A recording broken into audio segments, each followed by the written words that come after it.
Welcome, here I've got Honor 20 Lite and I'm gonna show you how to activate voice control in the camera app at this device.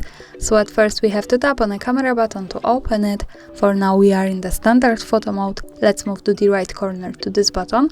When we pick it, we can open the advanced camera settings. Now let's slide a little bit and focus on capture settings category. Here we have audio control option.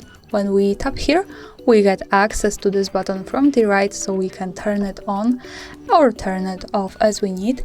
Now let me keep this turned on, and we can pick between say cheese to take photos or speak loudly to take photos.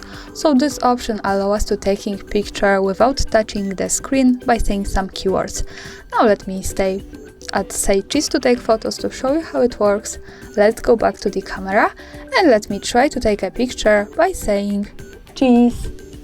And as you can see, the photo was taken, so this is how it works. Thanks for watching, subscribe our channel and leave the thumbs up.